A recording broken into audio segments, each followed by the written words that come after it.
Two many products in the market, too many businesses in the market, બધાને વેચવું છે. Correct. એટલે acquisition cost વધવાનું જ છે.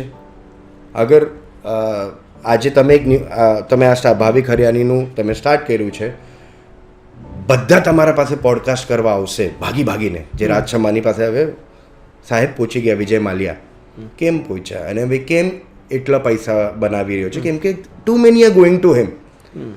તમારા પાસે ડિમાન્ડ બહુ છે તો automatically you will increase your cost, your fee rate.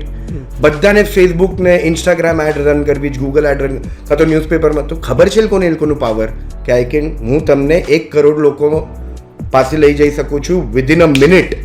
One ad can hit 1,000 crores, 1.5 crores. You have what amount do you have, કેટલું બજેટ છે, હું એટલા લોકોને બતાડીશ, રાઈટ?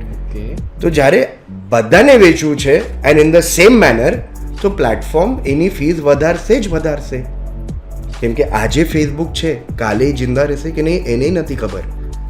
તો એ પૈસા બનાવી લેશે ને, and he or she will reinvest in creating a new platform, like they bought out Instagram, then they bought out WhatsApp. એ લોકો કંઈ ને કંઈ ખરીદતા રહેશે.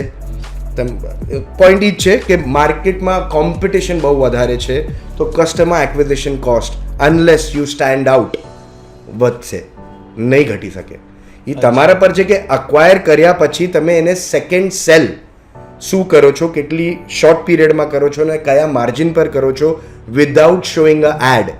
વિચ મીન્સ મેં કંઈક લઈ લીધું, એના પછી ઈમેલ મોકલો, વોટ્સએપ મોકલો, કોલ આપ્યો કે કંઈક ઓફર મોકલો, ત્યાંથી તમારું અર્નિંગ ચાલુ થશે. તમે ટ્રાય કરતો કે મારું કસ્ટમર એક્વિઝિશન કોસ્ટ ઘટતું જાય, એના માટે આસ્ક યોર સેલ્ફ તમારું પ્રોડક્ટ કેટલું યુનિક છે. અગર નથી, તમે પણ digital માર્કેટિંગમાં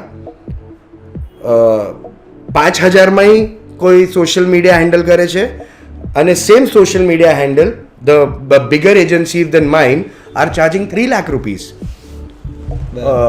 just to handle 3 platforms. આટલું મોટું ડિફરન્સ છે, રાઈટ? તો હવે કેમ આટલો મોટો ડિફરન્સ છે? Because of too many agencies there ready to give cheap and expensive both, and all of them are running ads. Correct. તો સેમ હર ઇન્ડસ્ટ્રીમાં બહુ કોમ્પિટિશન છે, everyone is running ad trying to sell the same product.